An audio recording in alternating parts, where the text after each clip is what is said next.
SK-nya itu dan tidak melihat angka nominal yang ada di SK-nya. Dan ini masuk indikasi tindak pidana penipuan dong kalau misalnya itu cuman pembohongan atau formalitas, tapi itu sebelumnya tidak pernah dikonfirmasi ke saya.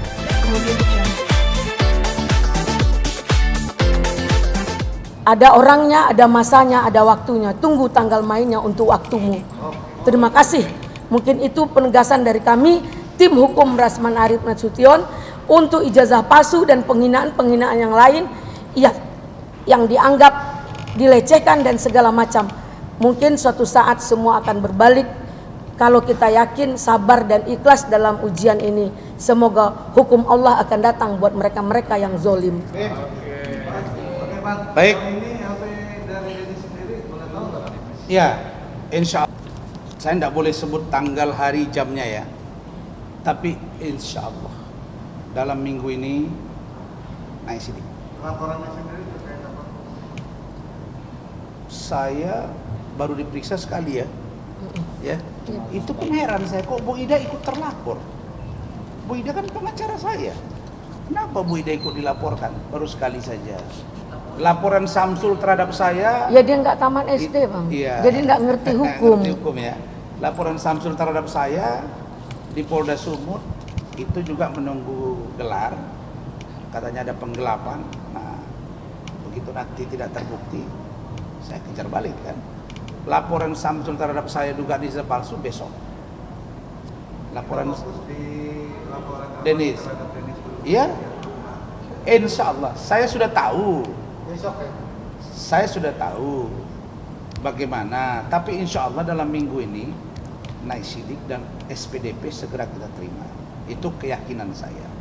Dan naik sidik kan memang belum menentukan orang tersangka, tetapi berdasarkan fakta data dan ahli yang saya datangkan, dan saya siap gelar perkara khusus dengan ahli dia atau ahli kami dan juga ahli dari Polda untuk mengkonfrontir bahwa laporan kuat untuk menjadikan dia tersangka dan ditahan.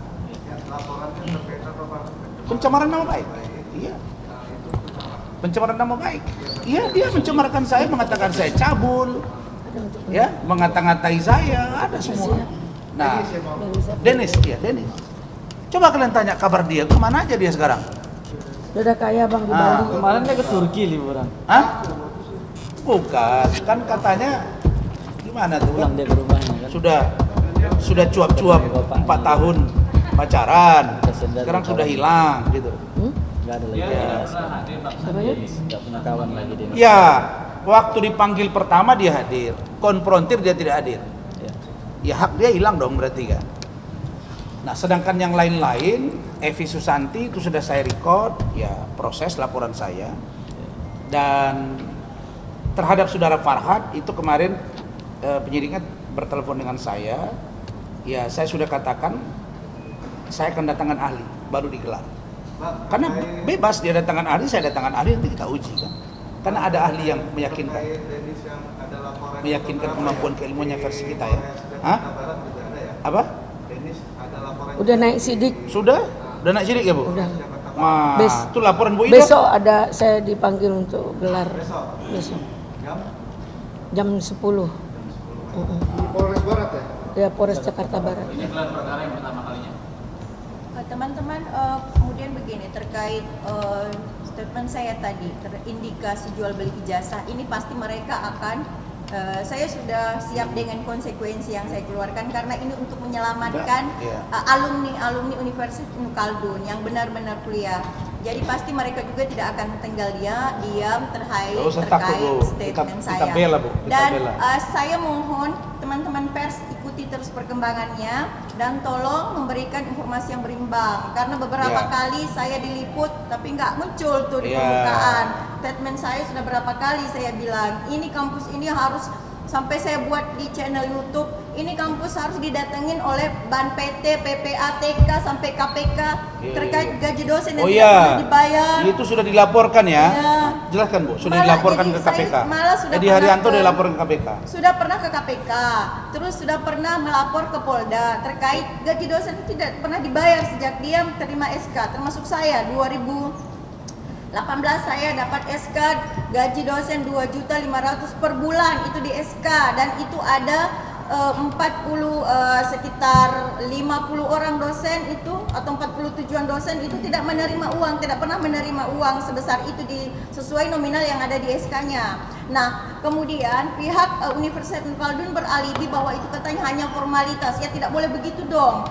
Dan ternyata banyak dosen juga yang tidak menerima SK-nya itu dan tidak melihat angka nominal yang ada di SK-nya.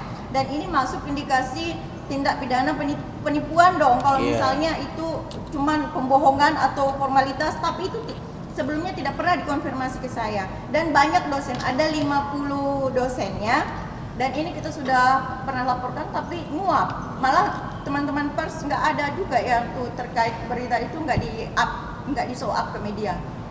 Tuh. Gitu ya. Baik, terima kasih ya teman-teman semua. Besok jam 10, saya nggak takut-takut, bukan kayak Hotman. Waktu dilaporkan FBI, dia diperiksa, takut diketahui media. Atau waktu kami konfrontir di Mabes Polri, dia turun diam-diam.